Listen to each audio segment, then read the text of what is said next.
Hello and welcome to Hank Games Without Hank. My name is John Green, manager of the AFC Wimbledon Wimbly Womblys. Today taking on the Swindon Town Swoodly Poopers. It is a blast from the past, my friends. It is a complicated game for me, and I know for all of you viewers out there. It's the team that used to be us against the team that we currently are. It's the we that we were versus the us that we are. I tried to make that work, and it didn't really. Today's topic is not about Swindon or AFC Wimbledon, though. It is about a different place in England. As you can see, this is a huge game, by the way. 41 points to 48 points. It's tight, tight, tight at the top, and we're doing great. We're having a good season.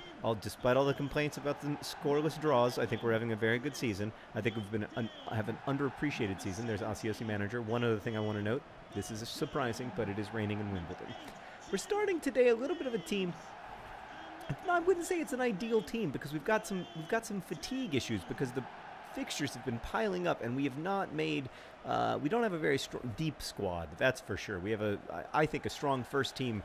I'd say our second team, a lot of people in the 50s in terms of overall skill level. Lots of cutaways to Aussie manager, and who can blame them with that really attractive jacket that he's got on. Today's topic, anyway, comes from Zaen, who donated to the Project for Awesome and wanted me to talk about Huddersfield Town, his hometown, including how Huddersfield is the birthplace of the rugby league, part of the Industrial Revolution, and the football club, which is currently in a championship playoff position, although I don't think that worked out. Thank you for donating to the Project for Awesome. I'm sorry that Huddersfield Town... Wait, was Huddersfield... What? Wait, no, they were. Didn't they end up winning? Meredith, will you Google if Huddersfield Town is going to be in the Premier League next year? Aren't they? Maybe they are. Because if they are, it's a lovely story. But I can't remember if it's them or if it's someone else. There's so many town names in England, Zaen, and I've said this before, but for a country that has like a population of 12 million, by the way, you might notice that I've changed to an orange ball because I'm an old man who can't see the ball anymore when I play FIFA. It's dark times, guys. It's dark, dark times. Yeah, what happened with Huddersfield Town?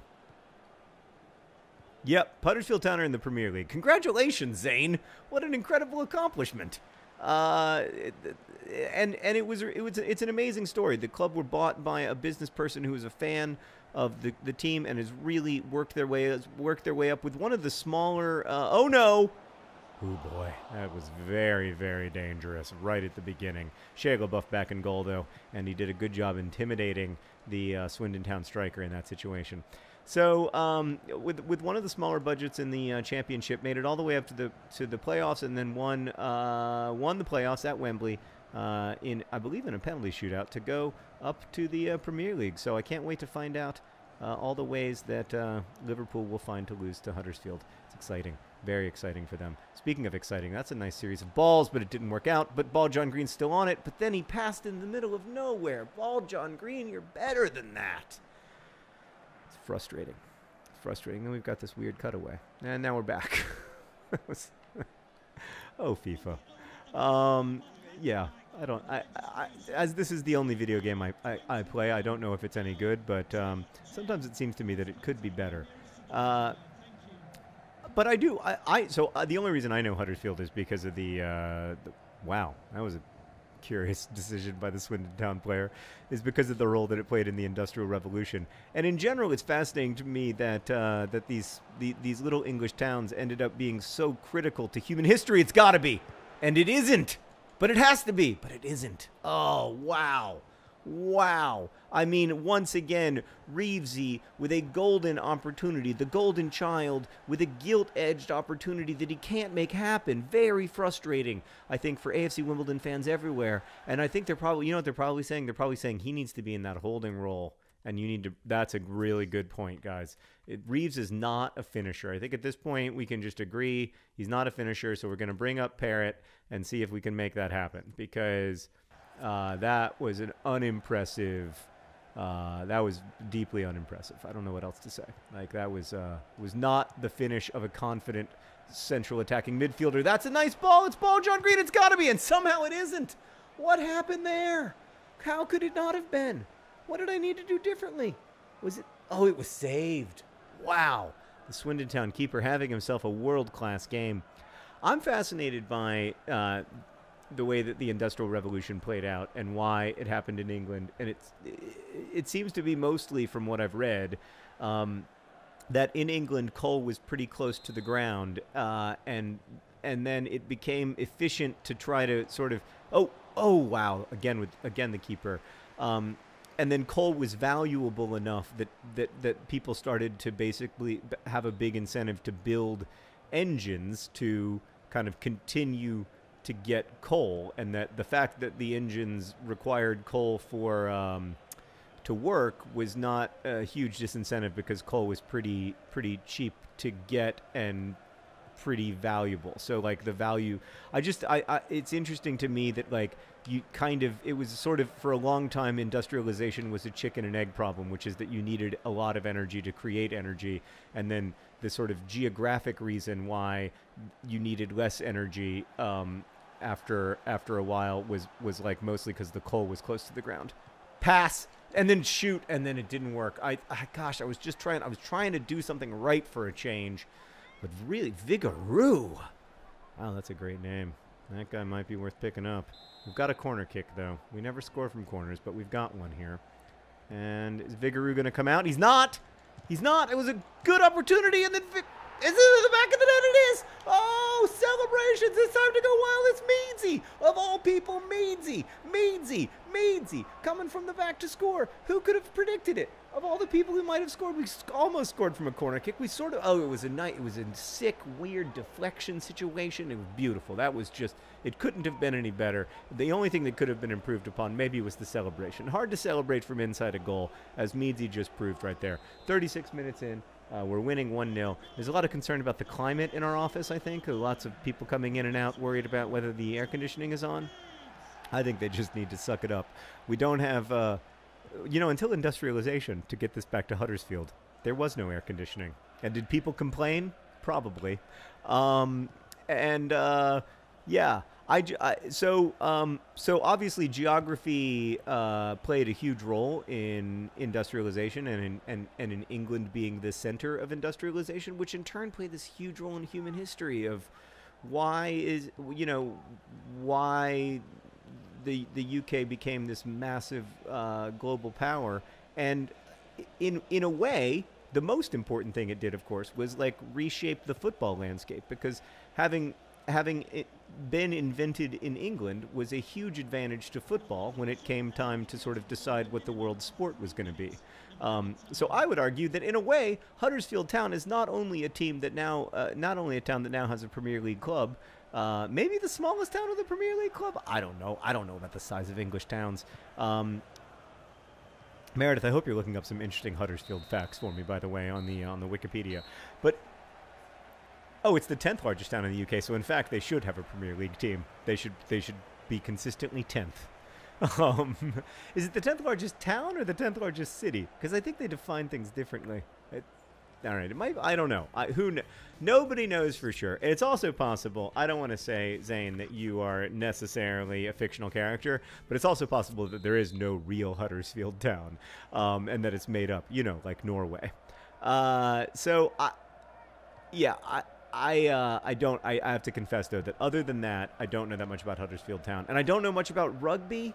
I watch rugby. Sometimes they have this, I don't even know if it's rugby league, and I apologize if this is offensive to like one kind of rugby fan or the other. Sometimes they have rugby on NBC Sports Network, the channel here that shows the football games, and I'll watch it because it's what's on before the football. And then when I watch it, it's got to be to John. Oh, man, you missed the ball. Golly gee. That is the sound I make when I'm a little bit frustrated. That was a really good opportunity, and Ball John Green was going to be alone on goal with Vigaroo. And who knows what might have happened. So Huddersfield's the 10th largest town in the UK. What else you got? Really nothing, apparently. Mary's been reading the Wikipedia page for Huddersfield, and she just has not located a single fact other than the fact that it's the 10th largest town, which we don't even know if that means it's like the 10th largest city. But anyway, I've liked the rugby I've watched. It's just like I don't really understand the rules, and they call penalties, and the penalties seem to have like a huge impact on the game. Similarly, in American football, penalties have such a huge impact on the game that it's kind of distracting, because like if you call a penalty a pass interference penalty and it's in the end zone, like the ball goes to the 1 yard line, like it's a huge deal. And it seems like in rugby, correct me if I'm wrong here, and again, I definitely don't know that much about the sport, but it seems like in rugby, if there's a penalty, you can get points from the penalty. You have to like make a kick, right?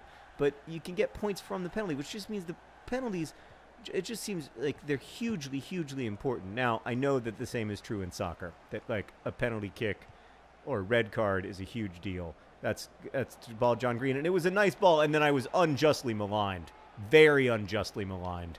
That is difficult to watch, and I think we all have very. I think we all know what just happened, which is that there is a conspiracy. Oh, off the post! Wow, I almost just scored from outside the box. Meredith would have been a freaking miracle. What else do you know about Huddersfield? Do you know what Huddersfield #1 export is? It's web design. Really? It used to be textiles. Now it's web design. Is that an export as such? I feel like exports are goods, not services. Like, oh, you need a website designed? You got to call Huddersfield. I think that's great, though. I mean, it's good that it's in the, this is the second industrial revolution, right? Or arguably, I think we might be on the fourth industrial revolution, according to people these days. The second industrial revolution, though, like it's like a service-oriented tech revolution. Ball John Green running and running and running with nowhere to go because he got way ahead of the play. And that's disappointing to see. And it's the kind of behavior that gets you substituted out, partly because you're very tired. And I want to give you a break. But also because I think Paulion needs a shot. He's probably our best player right now. We're going to take out both John Greens. Ooh, boy, Parrott's very tired. We got a lot of tired legs. But I think we're going to take out Parrott and bring on Beer because nothing goes with Parrots like Beer. We just got to get the ball out of bounds because we've got some noodle legs, I think is the technical term for it right now, because of my because of my overuse to the Shia LaBeouf. That was beautiful. That was as good as your role in American Honey. I haven't seen that kind of save since Even Stevens. It's not really a good joke, but it's the only other Shia LaBeouf role I could think of. Was he in Even Stevens? Wasn't he both Stevens? He was one of them. Oh, okay, I thought it was like a